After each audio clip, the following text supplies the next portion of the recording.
Hey there again, Erica Swarthy Daisy. Here are 5 cool games that you can play on Zoom. Currently, a lot of people are using Zoom and online conferencing software to play games, to associate, to have friendships, etc.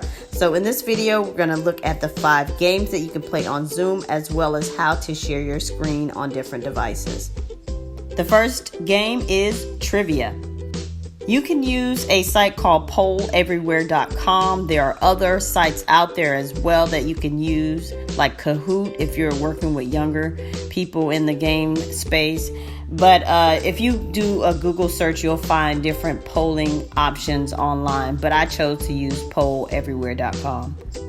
Once you've created a free account on one of the poll services or one of the online game apps, then you can go to Google and look for question ideas. So I use so many different websites to create questions for my Google game. But yes, Google is your friend because a lot of people have questions and answers already out there, and you can pretty much cut and paste them into your poll template. For example, 90s and 2000s trivia. What was the name of Ross and Rachel's child on the TV show Friends? They give you several choices. I'm going to pick Emma, and let's see if Emma is correct. Of course, they let you clear your response if you're not sure. But yes, this is timed, and let's see.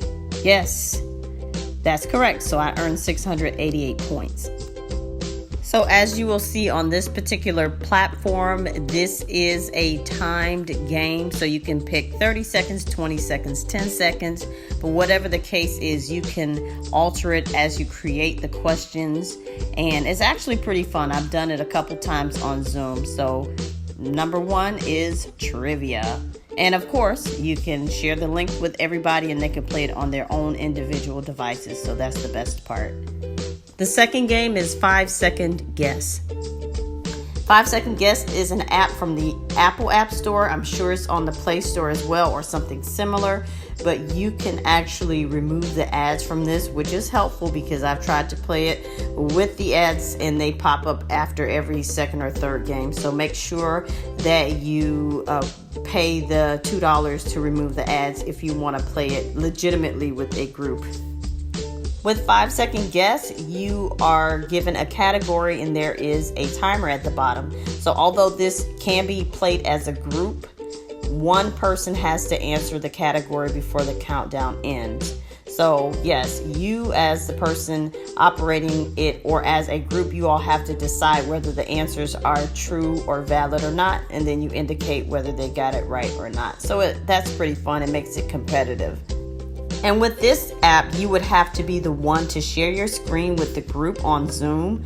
So I'll put the instructions for that at the end of this video, of course. But yes, you are the one to share the screen. You're the one to manage who answers next, as well as whether they got the answer right or wrong. The third game is online Jeopardy. So if you visit jeopardylabs.com, you can create your own custom Jeopardy game. For example, name that song R&B from the 80s. So I created this around 1980s artist. And this one is basically like a name that tune. So I put in sections of the lyrics from songs and then you have to guess what song it is.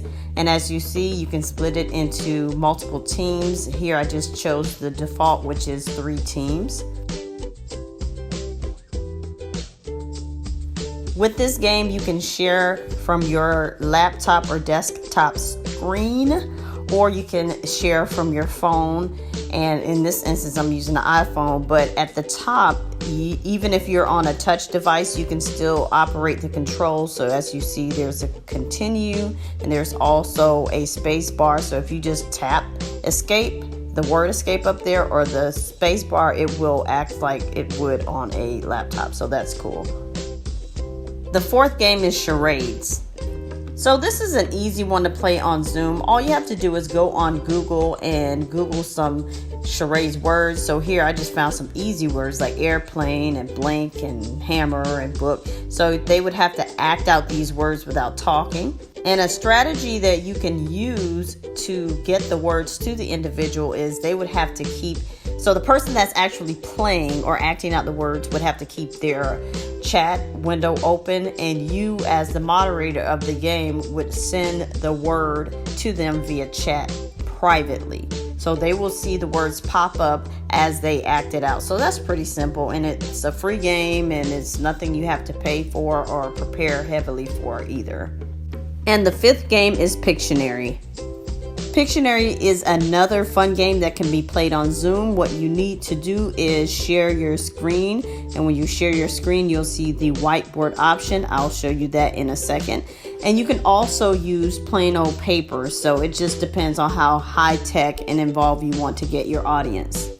And this is another game that you can actually Google the words for. So as you see, I chose some easy Pictionary words, so you can have words like eyeball or glasses, or they can draw high heels, books, etc.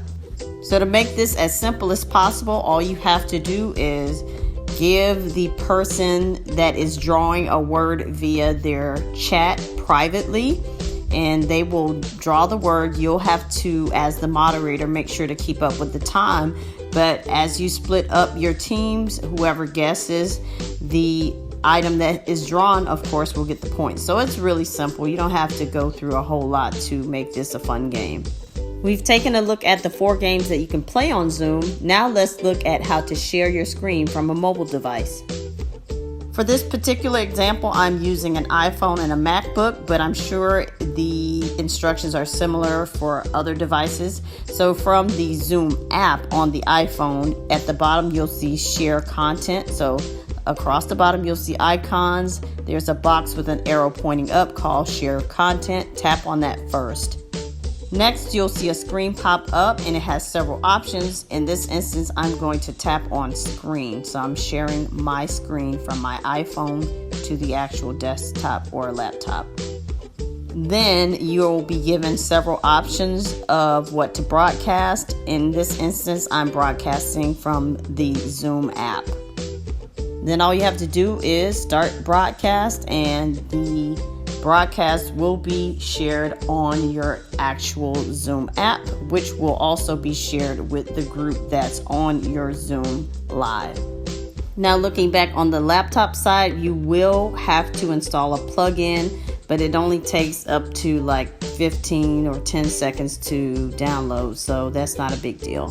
And then after that, on your iPhone or iPad, you connect to the same Wi-Fi, you tap screen mirroring, and then you choose whatever Zoom that is casting or you want to cast to, which in this instance was my Swarthy Daisy one. Now let's take a look at how to share your screen on a desktop or laptop. Using the Zoom app on a laptop, I'm using again a MacBook for this, but at the bottom you'll see several icons. There's one for share screen. If you click on share screen, you'll have options for sharing different parts of your computer screen that's open. So if you have a web browser open, a game open, etc., those are the things that will be choices for sharing. So the next screen you'll see is the basic choice screen. So you'll have options for the different screens that are open. You can share your desktop, or you can share a whiteboard. You can share an iPhone or iPad via AirPlay, or you can share the iPhone, iPad via cable. And as mentioned earlier, if you have a Chrome browser, etc. open, you can also share those things and they'll pop up as options.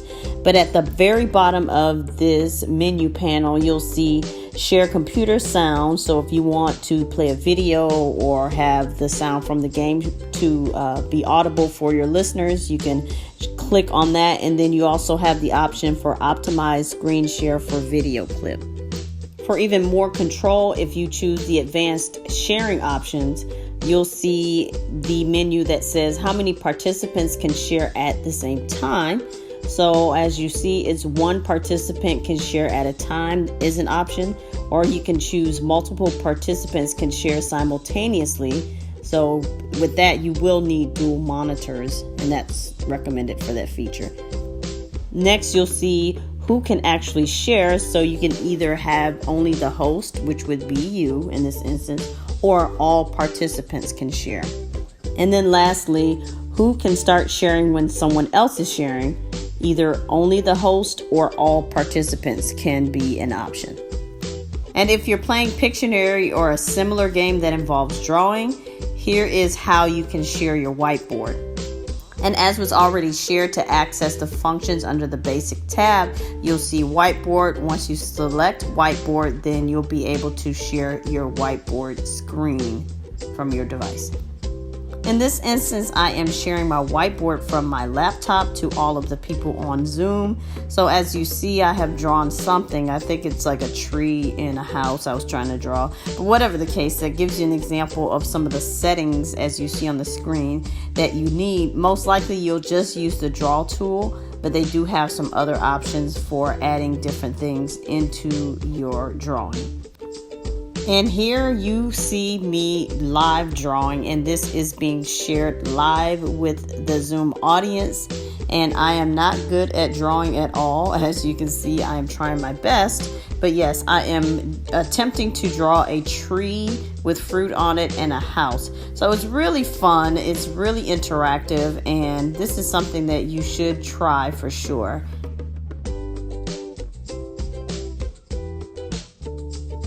And in addition, because I'm using this on my laptop, I am using a trackpad to draw, but you can also use a mouse as well. Drawing on an iPhone and sharing with the group.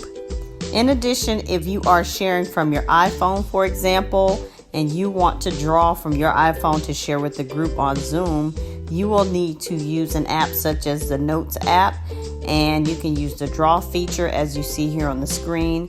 And of course, as you are casting your screen, everything that you'll draw will show up on the Zoom stream for everyone to see. So that's it. There are 5 different games that I've tried that are really fun that you can play on Zoom. If you all have any additional suggestions, please leave them in the comments below. Make sure to like, rate, and subscribe, and make sure to share with your friends so they can also have some options for some fun activities on Zoom. Once again, this is Erica Swarthy Daisy. Thank you so much for watching. Bye.